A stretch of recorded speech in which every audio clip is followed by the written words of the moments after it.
What's up, everybody? This is Chris Nichols, and you're listening to an episode of the Nichols and Dimes Show featuring Montez Blair. Enjoy.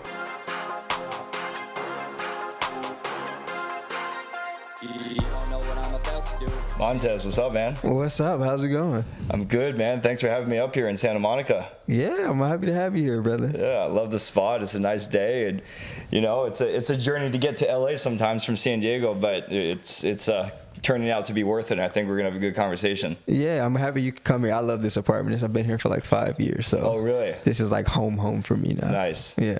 It's a cool spot. Well, let me give everybody a quick introduction on you, and then we'll get into your story and what you're working on now. Cool. But guys, I'm here today with Montez Blair, who is an actor and writer with an accomplished background as a student athlete. He's worked with companies and names like Disney, Paramount Pictures, NBC, Oracle, Rakuten, Dwayne Johnson, John Stamos, and Steph Curry. Prior to acting, Montez attended Cornell University, earned All-American recognition in both basketball and track, and is a bronze medalist for Team USA in the high jump. He got his master's in entrepreneurship and finance at Loughborough University in London. Montez is originally from southern New Jersey and is currently based in Los Angeles. That was a detailed, very detailed. I forgot a lot of those things. I know, right? Yeah, it's been I bet it sounds like it's been a journey for you. I mean, so coming from the East Coast, right? You grew up in New Jersey, and did you ever see yourself ending up on the West Coast as a kid? As a kid, no, because it wasn't until I was about 16 that I left the state for more than like a couple of days by myself. Okay. And when I did leave as a child, we went to like Disney. So yeah. And if it wasn't for basketball, I wouldn't have known what was outside of my little bubble. But basketball helped me travel and see different parts of the world. I thought Jersey was the world. Yeah. Not even want to sit here and act like I did. I thought Jersey was the world for a long time.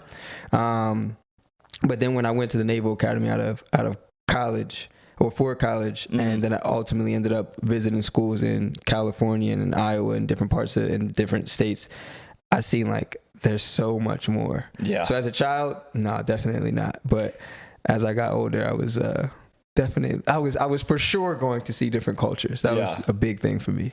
That's wild. Yeah, and but just for context for the audience, he just mentioned the Naval Academy. So you went there for a little bit, and then you transferred to Cornell? Yeah, so coming out of high school, I was known pretty well for basketball and track.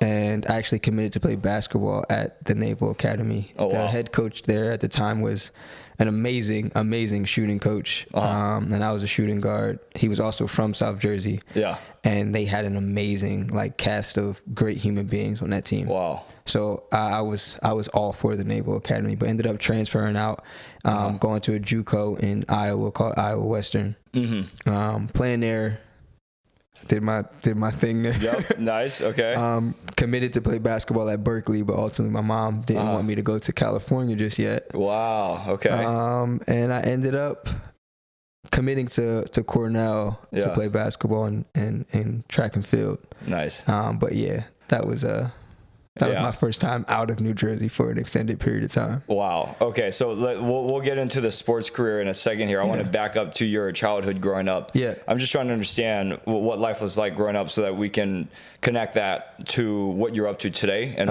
what inspired you, what made you entrepreneurial, right? So how would you describe your family, your situation, your neighborhood, your social life growing up as a kid? So I have a big family. Okay. My family is like massive. Yeah. I have 9 aunts and 8 uncles, and they all populated like rabbits. So I got a lot of cousins, a lot of brothers and sisters. Yeah. And like social, our thing was like making sure that family was all we had. So I wasn't raised with like a bunch of like assets. We didn't have a lot of money, but we did have family. So barbecues, boy. Yeah. Hell yeah. Food, boy, that was the way we expressed ourselves. Yeah. But most of my family is either from Camden, New Jersey, or Penns Grove, New Jersey. Okay. And we would have events around all types of like birthdays or different holidays. But that was pretty much it. Family was everything. And for me, my family is very competitive. Okay. I was just going to get into that. Very, very, very, very competitive. And I learned at a very young age that I hated to lose. Okay. Like beyond anything. I don't care if we're playing like marbles. Yeah. I want to win. Yeah. But my older brothers, they made sure to like go after me in sports. Yeah.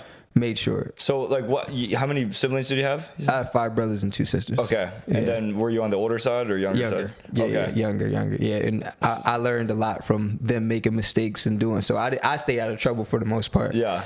And they taught me what to and not to do. Directly and indirectly. So for me, I got to learn or develop a very deeply rooted competitive nature. Yeah. And because of sports, it was like, yes, we were talented, but our coaches and our aunts and uncles, including our mom, we weren't allowed to quit. So it was like, that was like a golden rule. If you commit to something, you commit to something, because we didn't have much and our word was our bond. So no matter what, if we said we were going to play soccer for a year or football for a year or basketball for a year, we had to go through the whole year. There was no leaving in between. So like once we set that goal, we had to achieve that goal. Got it. So that's a lot to do with like my nature in terms of like don't give up. But entrepreneurially, my mom instilled in us like we weren't allowed to stop. I see. Yeah. Just like no quitting mentality. Yeah. It was like it's the difference between quitting and progressing. But if like you commit to that season, you commit to that season. I see. Yeah. And so that was instilled in you and all your siblings at a young age. There was just no other way. Yeah. You know, like, no, we're not allowed. Like once we start the season, we have to finish the season. Yeah. Like I don't care how grueling it is, you're going to finish the season. Wow. But yeah, my mom was she was also in the military.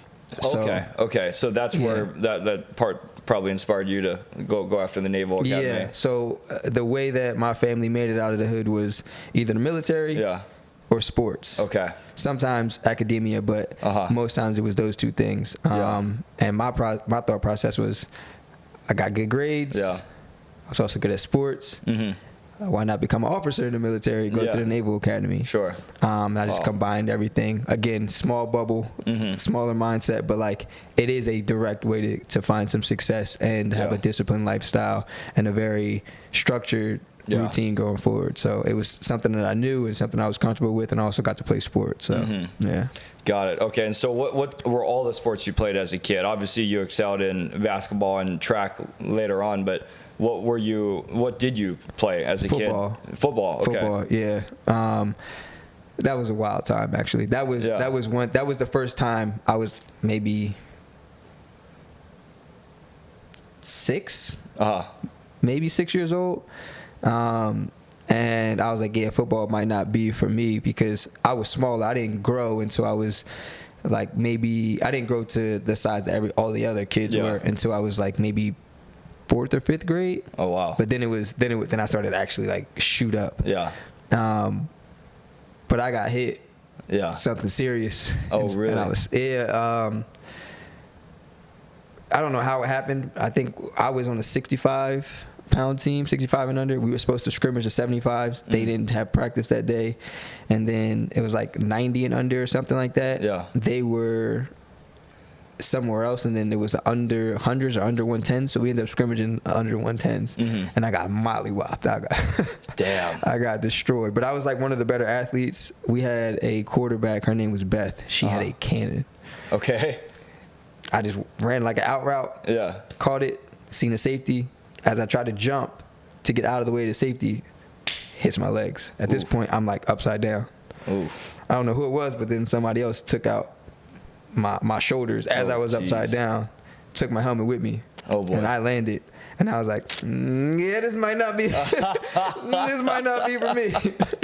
Wow. Yeah. Okay, so you got hit badly in a game when you were in like what, 4th, 5th grade? No, I was in 1st grade. Oh, that young. Yeah, it was 1st grade. My mom was like, yeah, well, you're finishing the season. I was like, it's like, I understand what it means to commit to something. Yeah. So we finished the season. It was myself, Beth, and there was another kid that was pretty good. We scored all the touchdowns that we had for the entire season. Wow. We weren't that good, but it was definitely a lesson learned. Okay, so you even though you were good, you could score touchdowns, you were still like, hey, I don't really care to play football. Yeah. No, basketball was still in my life at that point. And I was way better at basketball than I was at for sure. Yeah, and then running, when did that come in? Like running competitively?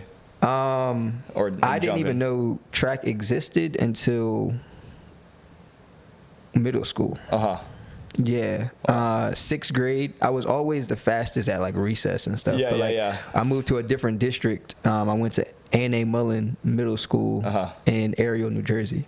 Okay. And Coach Krill, he was like, hey, you want to do high jump? And I was like, yeah, but I'm faster, so let's stick with the sprints. Ended up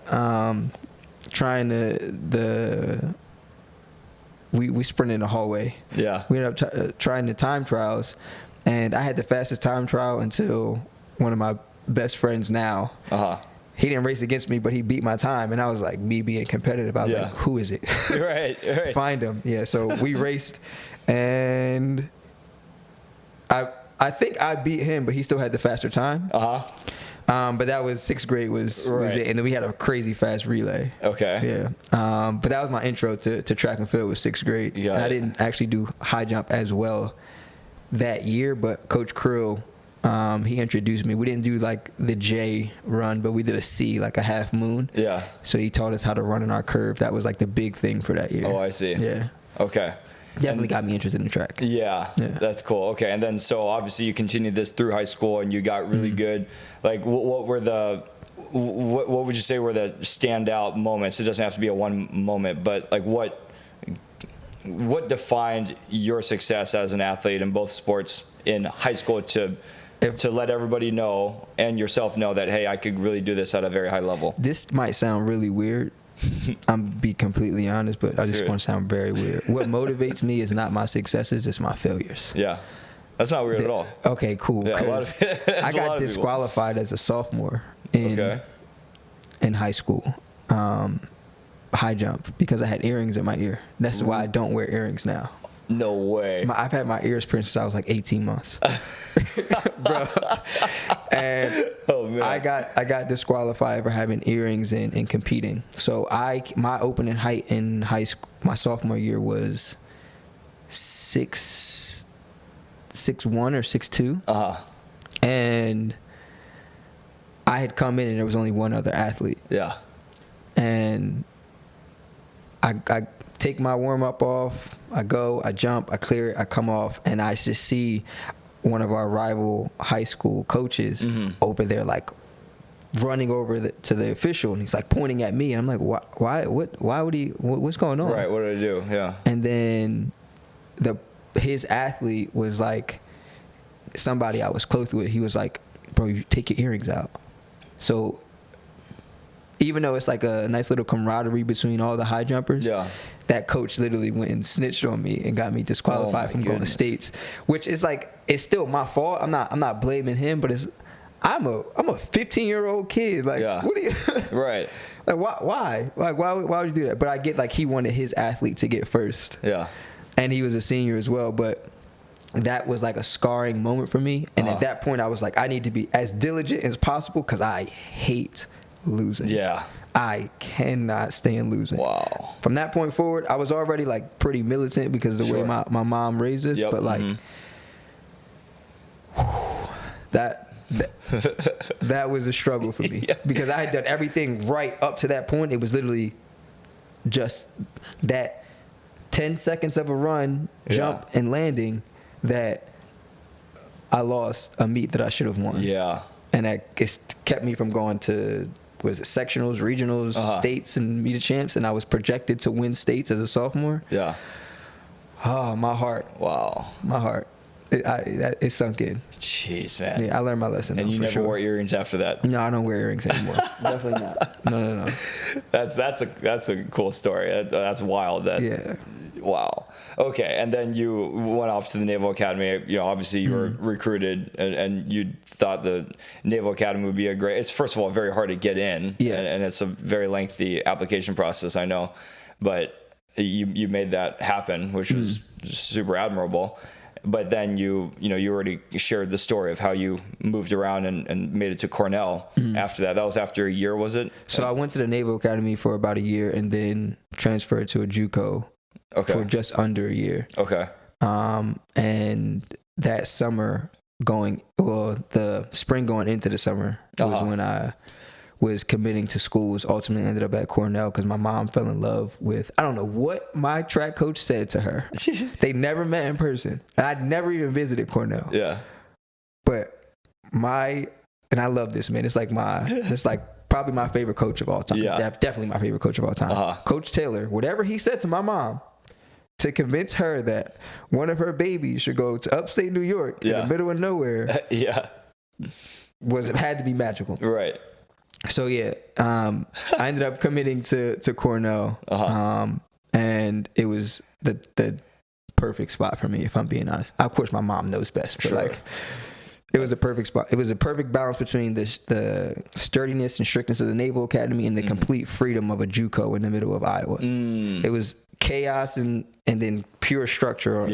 And then it was like the combo of both at Cornell. Yeah, that makes sense. Perfect bliss for me, if I'm being honest. Wow. Balance of academia and also being able to be a human being. Yeah. So. Wow. Okay. It was perfect. Yeah, that's cool. And so you were a 2-sport athlete there.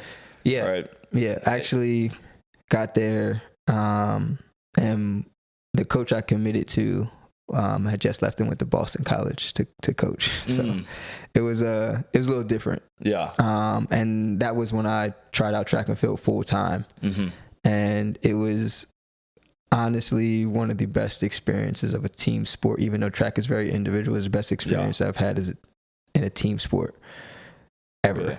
Like the amount of camaraderie that they had there was amazing. And that taught me a lot in terms of like team building and team dynamic, which directly relates to entrepreneurship. Like, sure. When people think, oh, I'm an entrepreneur, like people think, oh, I do it by myself. Like everything is, like I started this. Well, I don't know about that. Right. I don't know if I agree with that. Right. I think it takes a team to get you where you are. And then it takes a team to continue from that point. Yeah. So you might have the idea, but that doesn't mean that it was only you birthing it. Yeah. And I learned a lot from my team, both my teams at Cornell.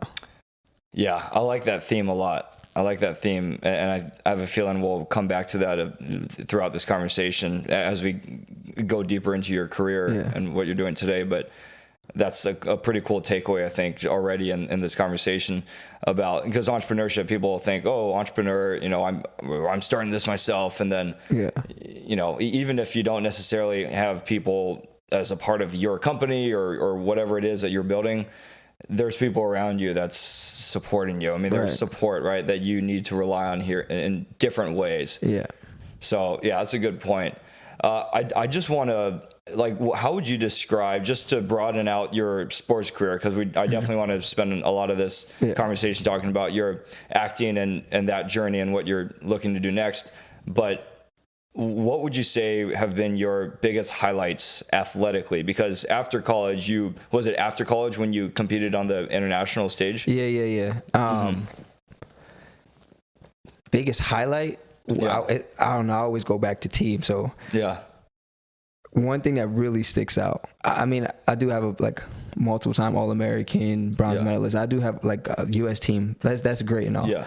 But that was a moment that I trained for a long time to train for other things. I trained for an intense amount of times for track meets, and that just happened to be a track meet. Where it was this event, our conference championship, we talked about from the time that I got to Cornell until the day that it happened, and then after until it happened again and again and again.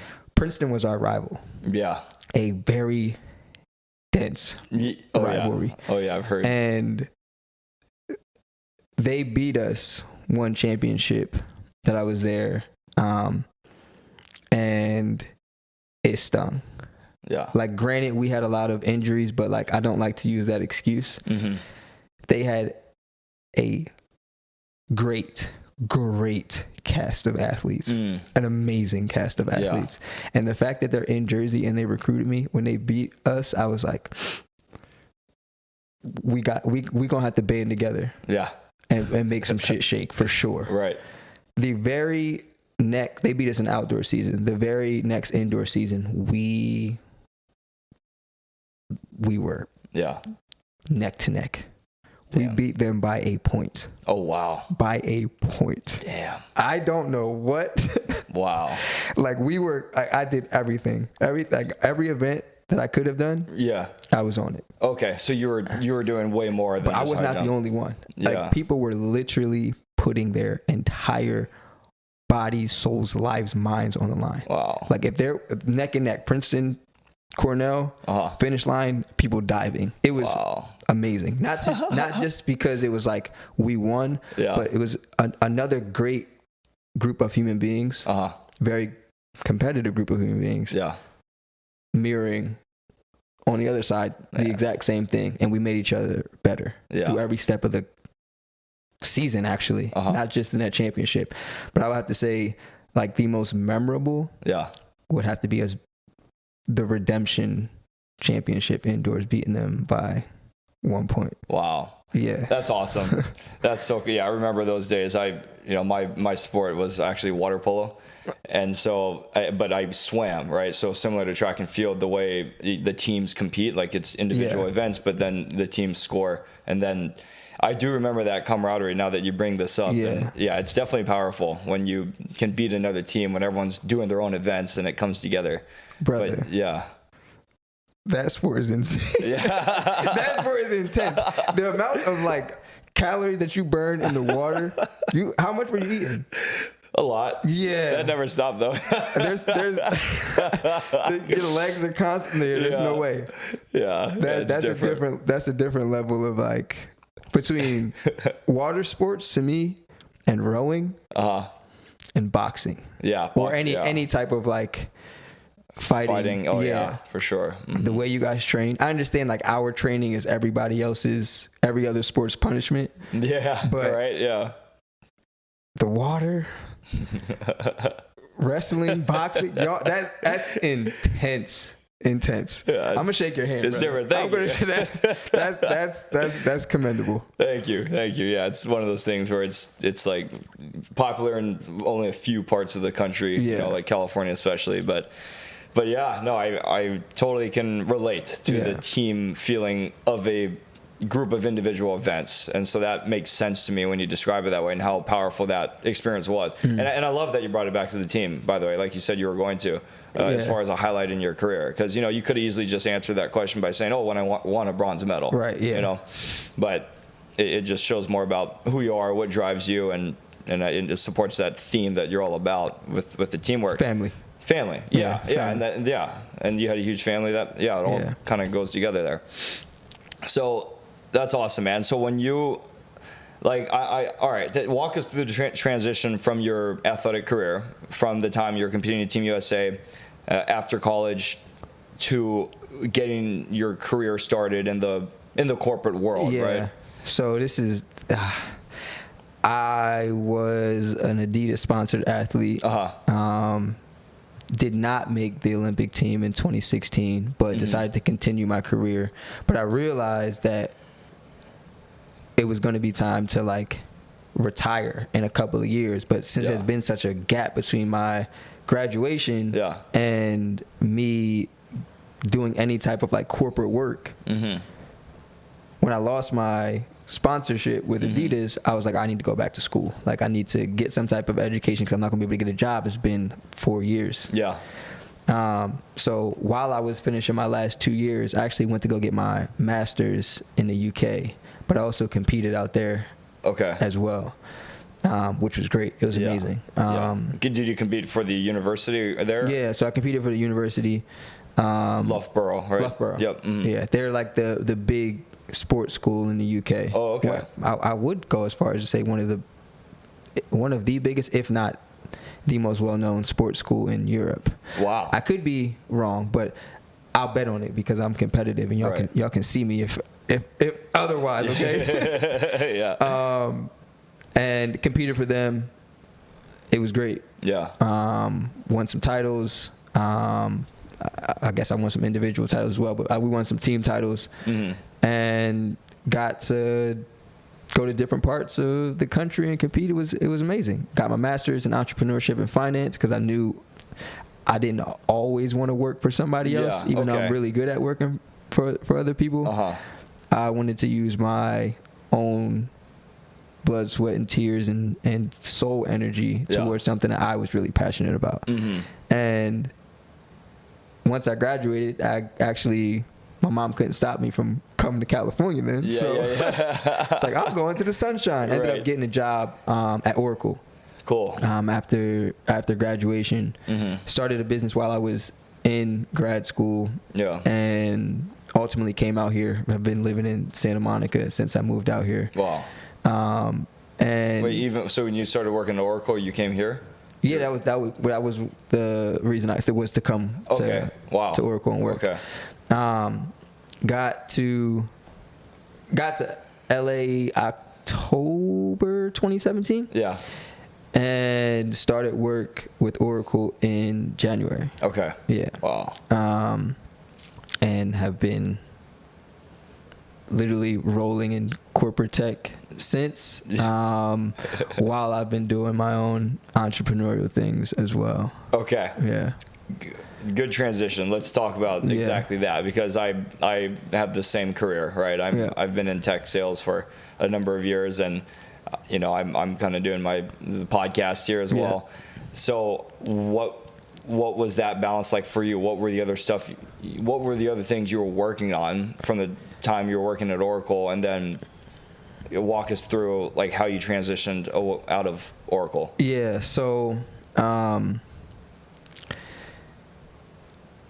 Oracle for me was actually a very big platform, very big stepping stone. And I didn't get in it. I got into the entertainment space kind of by competitive nature, and then by accident. Okay.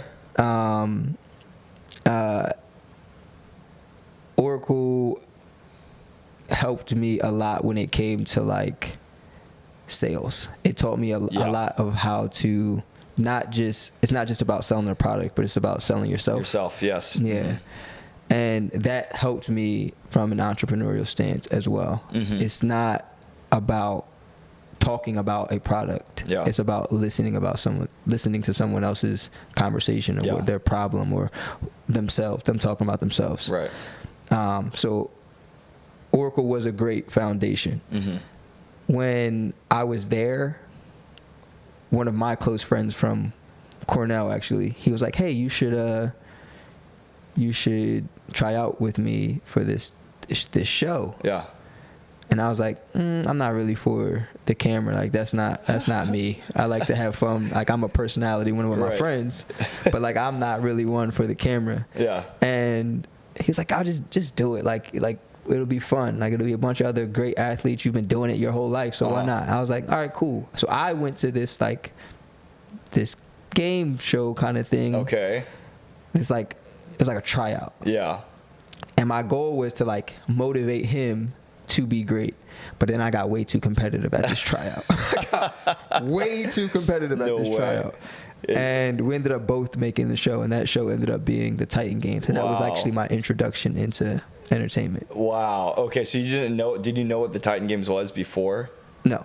Okay. I had known that it was a TV. They kept everything very tight. Like the production kept everything very tight. Oh, they didn't tell you guys? They might have, but I wasn't paying attention if they did. Got it. Okay. My homeboy Namdi just sent me he was like, "Yeah, fill out this application." And I was like, "All right, cool." Yeah. Filled it out. It was like, "All right, it's competition day. Let's compete."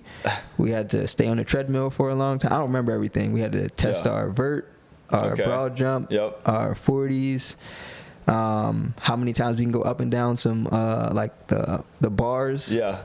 Stayed on the treadmill for a long time, deadlifts, obstacle course. It was a bunch of like really cool stuff. Yeah. But I got way too competitive. Yeah. And well, it worked out. Yeah, right? I ended up winning like 6 out of the 9 events. Yeah.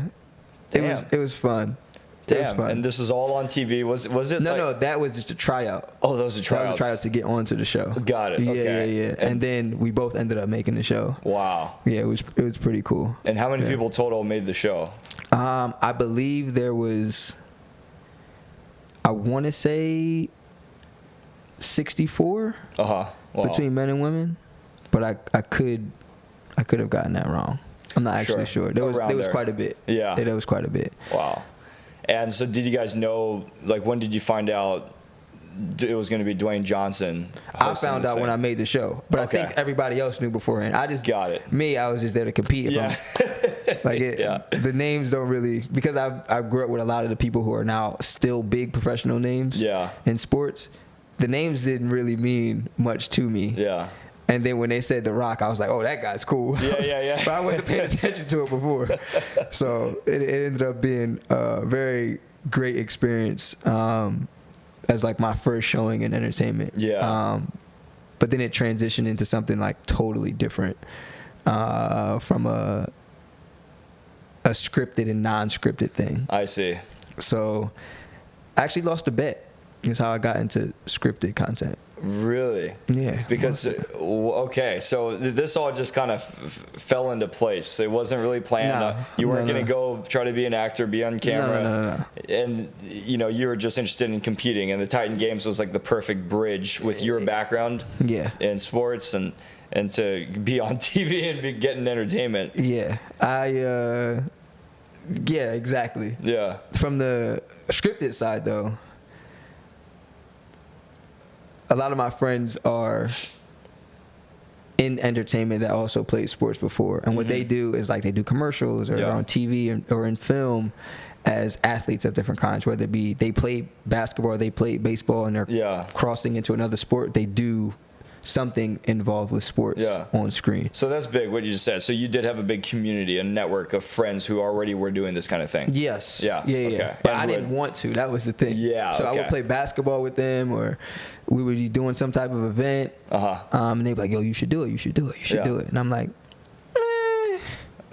Eventually got to the point where like they had been asking me or telling me that I should show up to this or should do this. And I'm like, like, leave me alone, bro. like, leave me alone about it. And like, look, just show up to one audition. If you like it, just stick with it. I was like, I'll go to one audition, and if I don't get it, leave me alone about it. Damn. Yeah. Wow. Okay. So how did that go? What audition was it? It was an audition for a commercial that I didn't know how big or small the commercial was. I just showed up to the audition, and then I got competitive. I seen a whole bunch of other people that look like athletes, and I was like, I'm not letting them beat me. Right. I don't care. I don't know who they are. I don't know what's going on, but I'm going to go out here and I'm going to have the most fun that I can have. Yep. Well, I ended up booking a national commercial with Steph Curry and Rakuten for my first audition. It was actually kind of insane, but I think it was because I didn't care or need it as much as everybody else, and they could feel that energy. But that's crazy. Yeah, bro, it was cool. It was really cool. But then from that experience, it wasn't just about like them calling me back the next day, like, "Hey, are you available?" Yeah. It was more like I loved auditioning. Really? It was I got in the room and they were like, play, and I was like, you gotta tell me twice. Yeah. Just went for it. So I saw that commercial, right, with you and Steph Curry on the golf course and a couple other people. It was just like 5 people total in the commercial, right, for Rakuten. Yeah. Like what was that audition experience like? What did they have you guys do? Because it is so quick, right? It's a commercial. Yes, you guys are standing around, you crack a joke, right? Yeah. And Steph Curry cracks a joke. What do you guys do to get that spot? Steph wasn't there in the audition. I also didn't know that it was a Steph Curry. Sure. Like when we went in there, it was like there's a basketball player that's going to be here. Yeah. And we show up to this. I show up to this place in Santa Monica. It's like on the other side of Santa Monica. Yeah. And go like up some stairs, and it's like this open kind of area. Yeah. I walk up to this lady. She's like, "What's your name?" I said, "Montez." She's like, "Do you have representation?" I said, "What is that?" It's like, what are you talking about? Like, I was like my sports agent. Like, I didn't know. Like, for some reason, my mind didn't go to actors have agents. Yeah. Like, what does that mean? So I was like, no. She's like, oh, okay. Well, here's the script. Yeah. And there's three different roles. And they're like, hey, you have about 20 minutes to look over the script, and they're going to call you in. Your number is this. And I was like, sure. So I just turned around. I seen everybody like sitting down. Like, there was people like sitting down with their legs crossed. There was people like facing walls reading the script. I'm like, they look stressed. Like, this is a very serious environment. So I was like, maybe I should take this more serious. Seriously, yeah. So I learn best when I'm like walking. So I started walking, and I just started reading the lines on repeat. Mm-hmm. When we get in the room, walk in the room, it's dark. Yeah. Like, when I mean dark, it's dark. Yeah. There's 3 people on a panel and another person standing in the corner. The guy and the girl, the one of them is quiet. There's a man and there's a woman. Yeah. And the woman is smiling. The guy is not. The guy is like, all right, you're player number 1, you're player number 2, you're player number 3. And I'm like, all right, cool. Yeah. And it was like other random people that you're doing this audition with. Yeah. Right next to you. It was 2 other people I was in there with. And then there was another person in the corner that was operating that camera recording us. Gotcha. Yep. So I got the one line that I actually have in the commercial. Okay. And the first guy says his line. And I guess he was playing like the smaller comedian that was in the commercial. Yeah. And then the other guy, the man that was behind the table, he read Steph's line. Yeah. And then I read my line, and I was like, did I miss something? And then all I remember was everybody that was looking down all looked up, and I was like, like, did I mess up? Wait, when you said did I miss something, was that a part of the line or did you actually? No, that was the line. Oh, that was actually the line. The person next to me said their line, and they were like, wait, do that again. And I like look over, and I'm like, do what again? What did we do, guys? I was like, I don't know what happened, but it was kind of cool. And then so you really blew them away with that one line. Where I was like, did I miss something? And then literally, all I remember as I'm looking out to them, they just like eyes just raised from what they're doing. I was like, oh, that was awkward. And I just engaging with the guy next to me. Yeah. And they was like, yep, that was great. And as I'm walking out, I didn't know like audition etiquette. Sure. There's other people in the room. They start like trying to shake my hand. I'm like looking at them like, you're my competitor. I'm not shaking. Yeah. At first I was like, no, what's going on? Yeah. But I was like, wait a minute. All right, we're not in sports. We're not like it's still in the game. It's the end of the game. It's okay. Start shaking hands, and I walk out, and I was like, man, like that was actually like I was as free as I was in that room as free as I was on a basketball court. That was like the first time that I experienced it. That's wild. And it was amazing. Like, I was flying. It literally felt like I was over a high jump bar. Wow. It was great. That's a great way to describe that. Yeah. So it was like the first go at it was Titan Games. You made it. And then the first go at scripted was this commercial that ended up being with Steph Curry. Yeah. And then Oracle got word of it. I did a commercial with Oracle. Yeah. And you're still working for them at that time? Yeah. Okay. Yeah. Then I did an Intel commercial right after that. Yeah. And then from there, went to this open call audition. They loved me, but I didn't, at the time, I was like, I didn't want to do a rom-com. Yeah. I didn't want to get like put in this box of like, oh, he's an attractive guy. It's going to make him love every single girl that comes on screen. I didn't want to do that. I see. Yeah. So then I turned that down, but I went like, weirdly, I went like 5 for 5 on my first auditions. That's crazy. And then ended up like on set for The Big Shot, or the Disney production, The Big Shot. Oh, The Big Shot. Yeah, that was a sports movie? It was a sports TV show. TV show, yeah. Okay. And then the pandemic happened. Oh, man. Okay. Yeah, bro. Wow. But you remind me what year what you started auditioning for Titan Games was? Like that was in 2017, 18. Okay. So you had 2 years of. Oh no, end of 2018, and then it shot in. It was aired 2019. Okay. Yeah. But basically, you really had like a year or year and a half of doing these auditions and being in commercials and being in that TV show.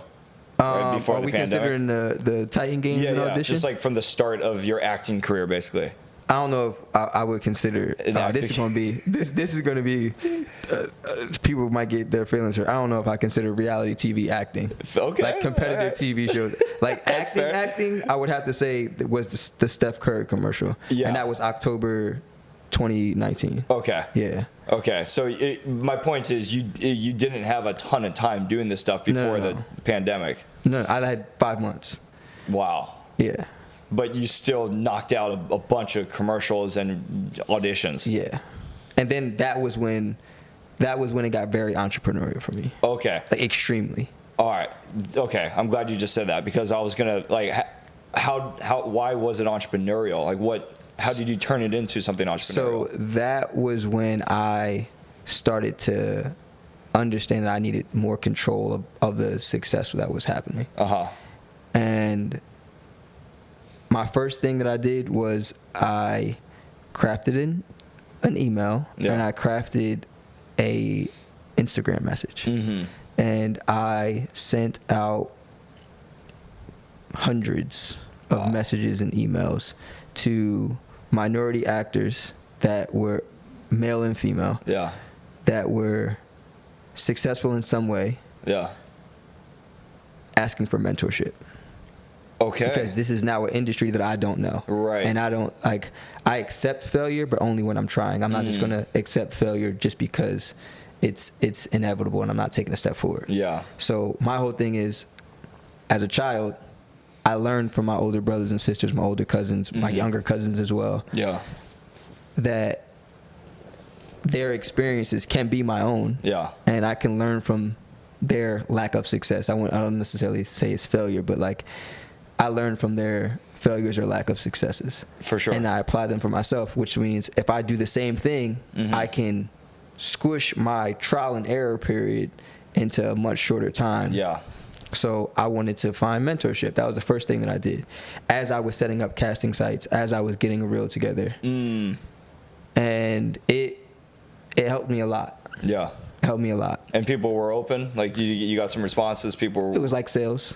You know, it was under that 5%. For sure. Yeah, for sure. But being in sales at Oracle, it prepped me for that. You knew how to do it. Right, exactly. You knew how to be, what to expect. So I applied a lot of different things into what I was trying to do with acting. And when I got a few mentors, they were like, the world is shut down. So while the world is shut down, most people are going to be kicking their feet up. Put your foot to the pedal. Yeah. Like more than anything that you can think of. That was when I started writing, because they told me to start writing. Sucked at it at first. It's horrible.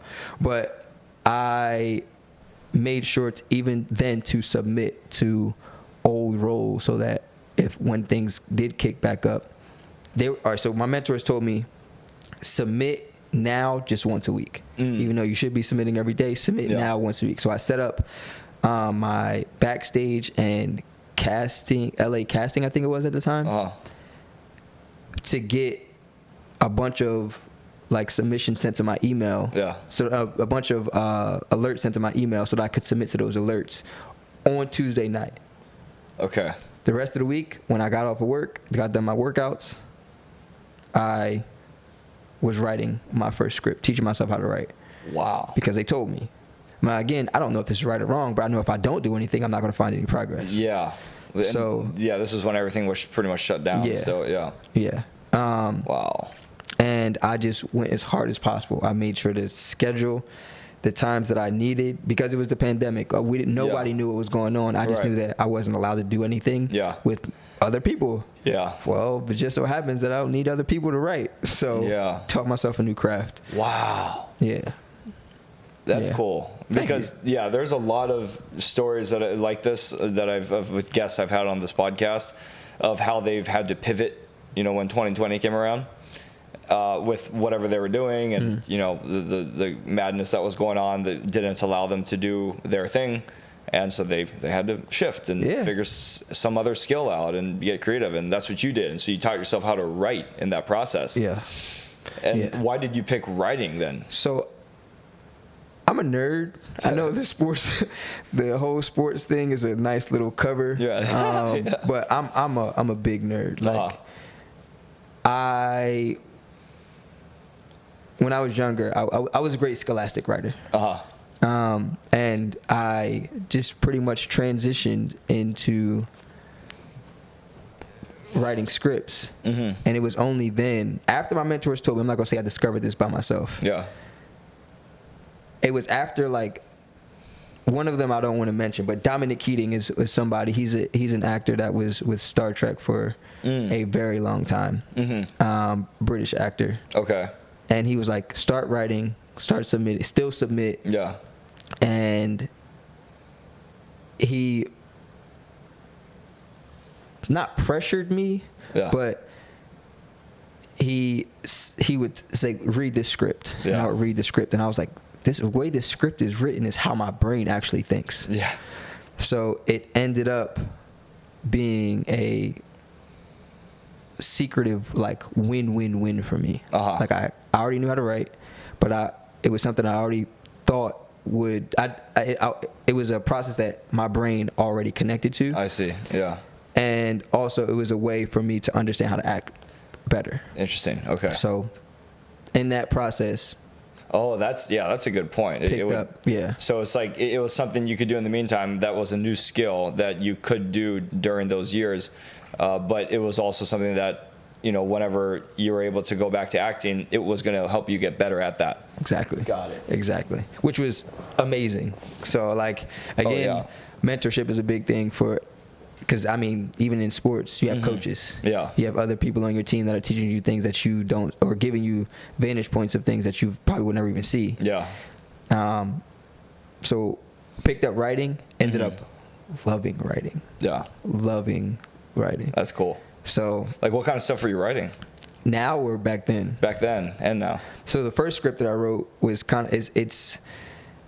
it's a take on Mike Tyson and his relationship with his mentor. Oh, wow.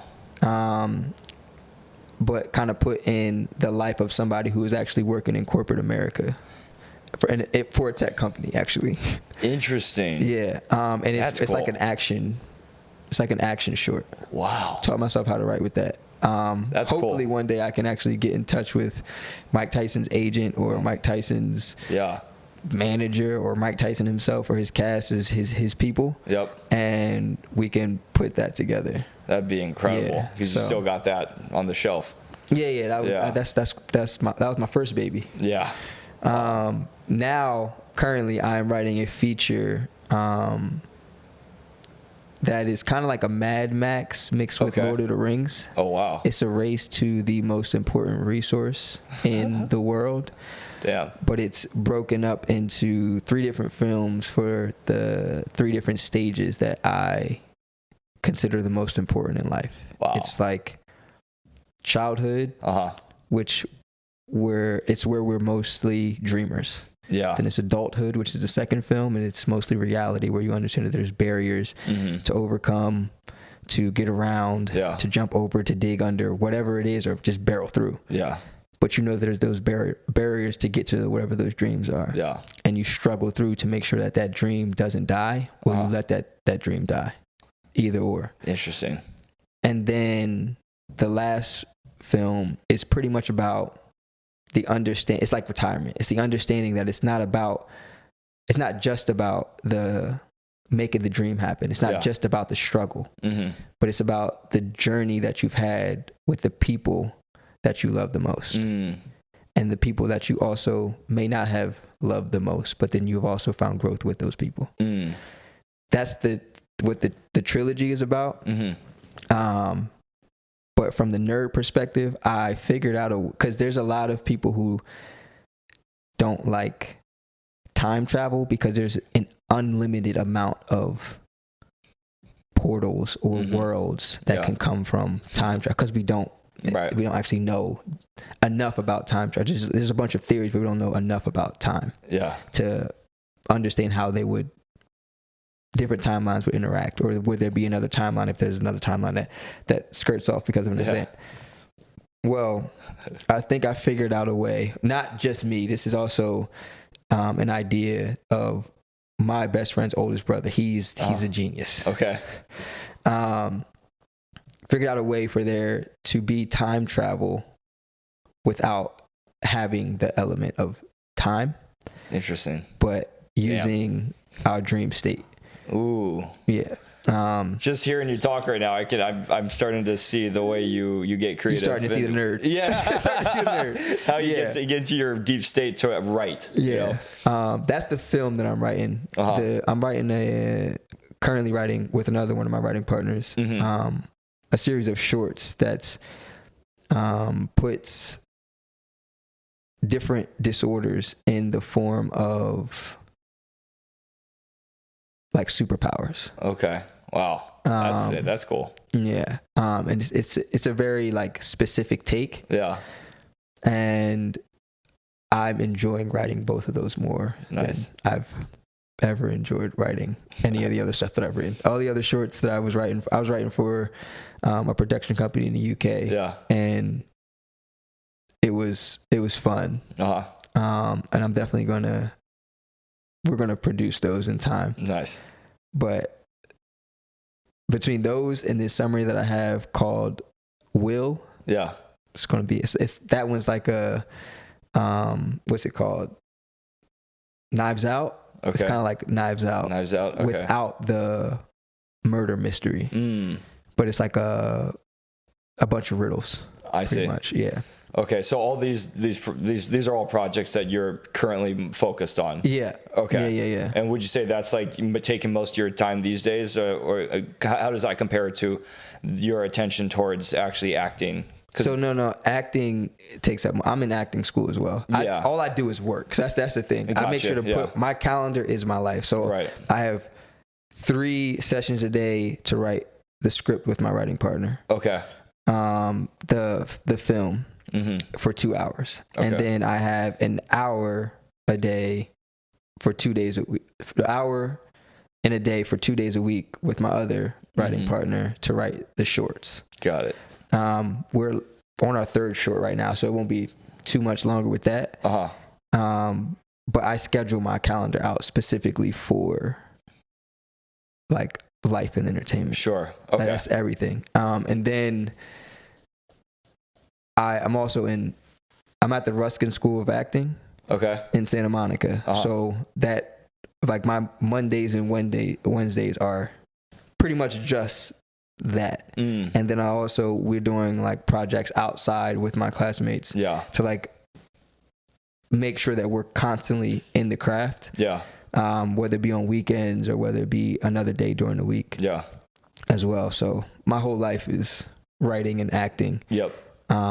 And I kind of frame my corporate job around that, actually. I know it sounds weird, but like I have been able to develop that relationship. So it's like perfect for me. Well, that's perfect for me. Yeah, that's something I'm definitely interested in asking you more about later. For sure. Yeah, that's cool. Okay, so that gives us an idea of what your main priorities are now and how you're balancing everything. So I appreciate that. I do want to zoom back just because, when you talked about the progression of your acting career, I think probably to people listening, it sounds like, oh damn, like it kind of just fell into place, right? Like he didn't really care. He hit 5 out of 5 auditions, right? Titan games, Steph Curry. I want to ask you though about the challenges, because I know there were some, right? You definitely had some sort of walls that got in the way. The major challenges were, it sounds like I just success. Right. When the reality of things was, it was like it took a longer time to make those things happen, but I just put more time into it. It's like when someone's like, oh, I've been acting for 5 years. I got my first commercial. In that 5 years, how much actual time did you put into the craft? So like for me, I don't do anything but work. So we might have put the same amount of time in. Yeah. Just within that time frame, I worked for 12 hours out of a day. Some other people might have worked for an hour out of that day. Yeah. But the pandemic shut everything down. Yeah. And I also was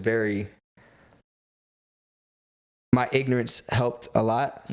So I thought you had to do commercials and then you had to do TV and then you had to do film. And again, I'm a very structured person. Yeah. Not asking questions. It wasn't the smartest situation, but that was how it all panned out for me. I focused only on commercials because I thought that's what you had to do. Yeah. And then I focused only on TV because I thought that's what you had to do. And then when everybody was like, you need an agent, you need a manager, you need an agent, that was almost impossible for me to get. Yeah. I started in 2000, technically at 2000, you can say 2018 with the Titan games, but I never actually thought about that until this interview. Yeah. I just signed with a manager this year. Yeah. Like I was with a manager in March and then I got another manager a month ago today. Yeah. So wow. That has been my biggest struggle since the start of the pandemic, was trying to find a manager and an agent. Now what is that? 3 years and 3 months, 3 years and 4 months ish later. Yeah. I got my first manager. Wow. But like I work on everything at the same time until that goal is achieved. And I also am wildly structured. Yeah. So I am very used to failing. And then it's like, I was failing at all 5 to 10 of these things. And then I had one success here. Yeah. Then I'll fail at 9 of those things and I have one success here. But it looks like I'm having success after success because I'm working on a whole bunch of other things. I'm failing at all these other things. Yeah. That's not like, that doesn't go away, but those are continuous goals that I try to achieve. So there's a lot more of those hiccups in my life than people would know. Right. It's just that I continue. I just go. Yeah. I just go. Man. Yeah. That's what's up. So it was really for you, just the challenge is more like, okay, how much time did you actually put into it, and how did you discipline yourself on a daily basis to get it done, compared to what people might expect or what other normal people out there might be doing. Yeah. Right. Like thinking, oh, this is enough work, but for you that never was enough. So it was a challenge of going that extra mile. The issue is that I never know it's enough, so I always keep going. And I'm wildly competitive with myself. And if somebody sets a bar for me, then that's the bar they set for me. It's not the bar I set for myself. I see. And then no matter what, if I keep going, I'll find some type of success, even if it's not the high expectation or the low expectation that somebody else has set. I like that. Either way, I'm going to keep going because I know I got me. I would say the hardest thing that I've had to overcome was trying to work with people. Yeah, interesting. It's like it's hard to mobilize and get people on the same page to do a project. Okay. But like for me, I am literally all in for this. Like there is no other option. Like the same way there was no other option for basketball, and then the same way there was no other option for track, and the same way there was no other option for me to get through and graduate college. Yeah. This is it now. Except for I don't have professional track and field. I don't have professional basketball. I don't have a degree to try to get honors in. Yeah. This is it. So imagine taking all of those things and putting them into just this one pillar in life. That's the type of energy and the type of time that I have. And my entire schedule. I've never drank before. I've never tasted alcohol before. That's key. I've never smoked before. Wow. Never done any type of drug before. Good for you. The partying that was left in college, it's only this. It's literally only this. So it's a much bigger difference when it's like when you compare. That's why I don't like to compare. Yeah. Because like I eliminate a lot of distractions. Mm-hmm. If it's not towards my goal, I consider it against my goal. Yeah. Love it. And that helps me get. I know it's like a very strict entrepreneurial mindset to have, but it's helping me out in every way. I love that. Man, well, I love how you've transferred that mentality throughout your life, and thanks for sharing that with the audience about, how you take care of yourself, how you manage your time. That's huge. You obviously are extremely disciplined, and that's followed you from a very young age, and it sounds like that's a huge reason for a lot of the success you've had, right? It's paying off in these ways. So that's awesome. I want to end this with a fun question that I ask every person on the show, which is, what's an entrepreneurial life hack that is against the mainstream belief that you've put together in your own that's unique to your experience? A life hack. Yeah, like a life hack, like some piece of advice you can give. One thing that I'm learning, I would say, where once I figure out this balance, because I'm sure if you ask this to a lot of people, they're gonna be like, don't give up, or like always keep going. Right. I think mine, because I'm just learning this, and like it's something that my family beats into me, my friends beat into me. It's like, don't forget to love yourself. So I can be as physically fit, as mentally strong, as emotionally inept as possible. Like I could be strong in all regards. Yeah. But if I don't remember to refuel, I don't remember to care for myself. Yeah. To refuel my life energy.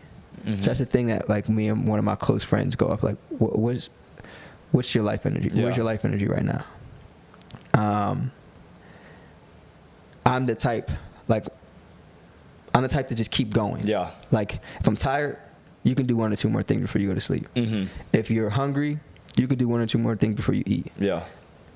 And I'm starting to realize that like in the short term, that's great. Yeah. But in the long term, it's not.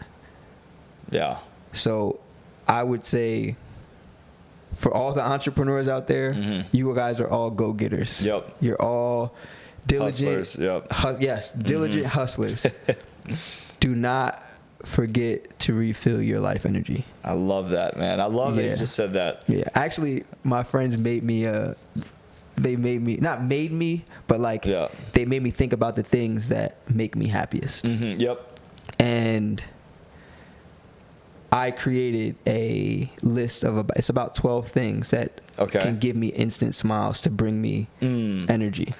You know, this has come up by somebody on my show before. Really? Yeah, a friend of mine named Julian. He brought up this concept of the Happy Meal list. Yes. Yeah. Yes.